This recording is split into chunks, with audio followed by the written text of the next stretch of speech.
Hello friends, welcome to இது உங்கள் சமையல். இன்னைக்கு ரொம்ப ரொம்ப டேஸ்டியான ஒரு ரெசிபி தான் பார்க்க போகிறோம்.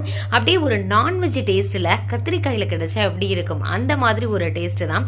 எண்ணெய் கத்திரிக்காயெலாம் செஞ்சுருப்போம். இது கொஞ்சம் டிஃப்ரெண்ட்டாக ரொம்ப ஈஸியாக வீட்டில் இருக்கிற பொருட்களை வச்சு இந்த கத்திரிக்காயை எப்படி செய்யலாம் அப்படின்னு சொல்லிட்டு வாங்க வீடியோக்குள்ளே போயிட்டு சட்டன் பார்த்துடலாம்.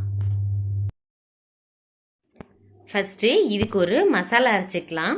ஒரு மிக்சி ஜார் எடுத்துகிட்டு ஒரு சில் அளவு தேங்காய் எடுத்துக்கலாம். அதை குட்டி குட்டியாக கட் பண்ணி எடுத்துக்கோங்க. துருவன தேங்காய் இருந்தது அப்படின்னா ஒரு 3 டேபிள் ஸ்பூன் அளவு எடுத்துக்கோங்க, சரியாக இருக்கும். 1 இன்ச் அளவுள்ள இஞ்சி. இதில் இஞ்சி பூண்டோட ஃப்ளேவர் சேரும் பொழுது டேஸ்ட்டும் ஃப்ளேவரும் சூப்பராக இருக்கும். அதனால பூண்டு ஒரு 4 பல் எடுத்துக்கோங்க போதும். அதுக்கப்புறம் இதில் ஒரு சின்ன வெங்காயம் இருக்கு இல்லையா, இதில் சின்ன வெங்காயம் சேர்த்தா தான் டேஸ்ட்டு சூப்பராக இருக்கும். ஒரு 7-8 சின்ன வெங்காயம் இதோட சேர்த்துக்கலாம். காரத்துக்கு தகுந்தாப்புல மிளகாய் சேர்த்துக்கங்க. நான் இப்போதைக்கு 2 மிளகாய் வத்தல் இதில் சேர்த்துருக்கிறேன். அதுக்கப்புறம் கொஞ்சமாக ஒரு கொத்து கறிவேப்பிலை மட்டும் நம்ம இதில் சேர்த்துக்கலாம் ஃப்ளேவருக்காக. அதே மாதிரி மல்லித்தலையும் கொஞ்சம் சேர்த்தாச்சு.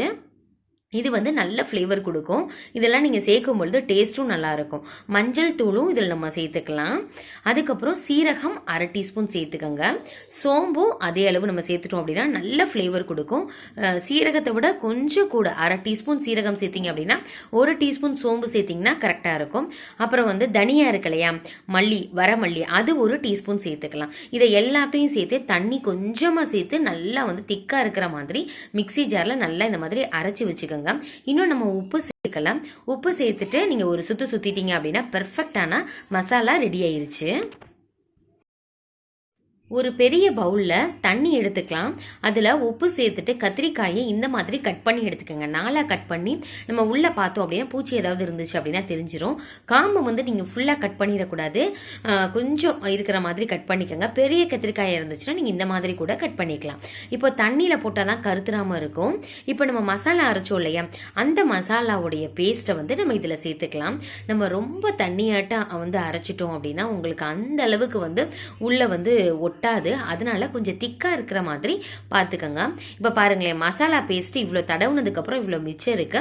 இதை நம்ம வச்சுக்கலாம். இதை பின்னாடி யூஸ் பண்ண போறோம். ஒரு அடுப்புல மண் பாத்திரம் எடுத்துக்கலாம். அதுல செய்யும் பொழுது டேஸ்டும் ஃப்ளேவரும் ரொம்பவே நல்லா இருக்கும். எண்ணெய் இதுக்கு கூடுதலாக தான் ஊற்றணும். நம்ம ஏற்கனவே மசாலாவை நம்ம தண்ணியெல்லாம் சேர்த்து அரைச்சதுனால அது அப்படியே இருக்கட்டும். எண்ணெய் கொஞ்சம் கம்மியாக தான் சேர்த்துருக்கிறேன். ஒரு 3 டீஸ்பூன் சேர்த்துட்டு 1 டீஸ்பூன் கடுகு, 1 டீஸ்பூன் சீரகமும் சேர்த்தாச்சு. நல்லா பொரிஞ்சதுக்கு அப்புறம் ஒரு கொத்து கறிவேப்பிலையும் நம்ம சேர்த்துடலாம். சில பேர் என்ன பண்ணுவாங்கன்னா தண்ணியே ஊத்தாம மசாலாவை பவுடர் மாதிரியே அரைச்சிட்டு அதை உள்ள ஸ்டஃப் பண்ணி கத்திரிக்காய்க்குள்ள ஸ்டஃப் பண்ணி செய்வாங்க. அப்படி செய்யறதை விட நீங்க இந்த மாதிரி செஞ்சு பாருங்க.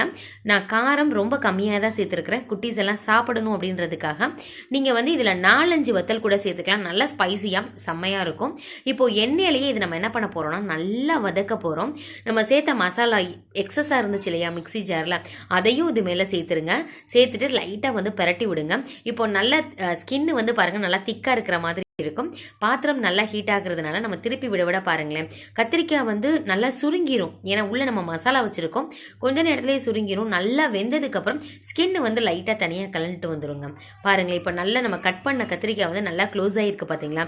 இந்த மாதிரி தான் இருக்கும். இன்னுமே இது நல்லா வேக விடணும்.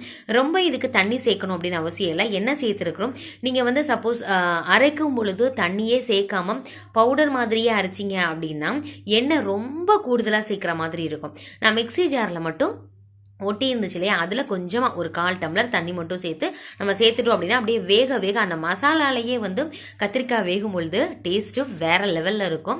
அது அப்படியே ஒரு தயிர் சாதத்துக்கு தொட்டு சாப்பிட்டோம்னா அட்டகாசமாக இருக்கும். நீங்கள் செஞ்சீங்க அப்படின்னா இருக்கிறது பத்தவே பத்தாதுங்க, அந்தளவு இருக்கும். பாருங்களேன் தண்ணி எவ்வளோ விட்டுருக்குன்னு பாருங்கள். நம்ம கொஞ்சம் தண்ணி சேர்த்தோம், வேக வேக தண்ணி விடும். இந்த தண்ணியிலேயே வேகும் பொழுது உங்களுக்கு நல்ல டேஸ்ட்டு கிடைக்கும். மசாலா தண்ணியிலேயே வேக வைக்கும் பொழுது இதை நல்லா வதக்கி விட்டுட்டு என்ன பண்ணிடணும், கொஞ்சம் நேரத்தில் பாருங்கள் ஃபஸ்ட்டு கத்திரிக்காய் க்ளோஸ் ஆன மாதிரி இருந்துச்சு. இப்போ ஓப்பனாக இருக்குது பார்த்தீங்களா. இது உள்ளே இருக்கிற மசாலா எல்லாமே நல்லா ஒரு வெக்காடு வெந்துட்டு அதுக்கப்புறம் வெளியே வந்துடும். பாருங்களேன் நல்லா சுருங்கிடுச்சு பாருங்க. கிட்டத்தட்ட இது ஒரு 10 நிமிஷம் ஆயிருக்குங்க. இதை மறுபடியும் என்ன பண்ண போகிறோம், லைட்டாக அப்பப்போ மிக்ஸ் பண்ணி விட்டுட்டு மூடி போட்டு மூடிடணும். தண்ணி எல்லாமே நல்லா வத்திருச்சு பாருங்களேன். இப்போ ஒரு மூடி போட்டு இதை மூடிட்டோம் அப்படின்னா நல்லா வேகட்டும்.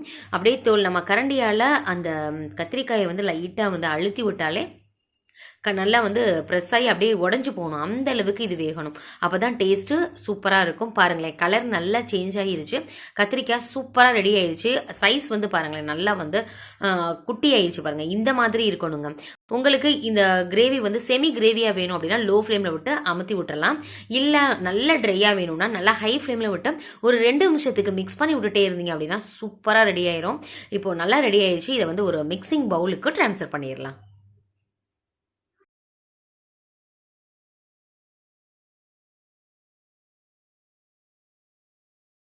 ஒரு ஸ்பூனில் வந்து எடுத்து விடும்போது தோல் தனியாக கலந்துட்டு வரணுங்க. இந்த மாதிரி இருக்கணும். அது மட்டும் இல்லாமல் நம்ம அழுத்தும் பொழுது அப்படியே அது உடஞ்சி போகணும். அந்த மாதிரி இருந்தால் தான் டேஸ்ட்டு மசாலாவோட சேர்ந்து நல்லா வெந்து ரொம்ப டேஸ்டியாக இருக்கும்.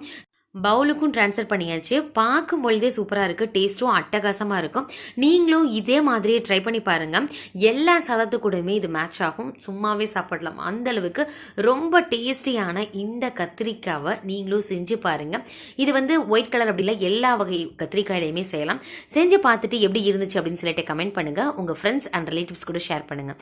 இதே மாதிரி நிறைய இன்ட்ரெஸ்டிங்கான வீடியோவில்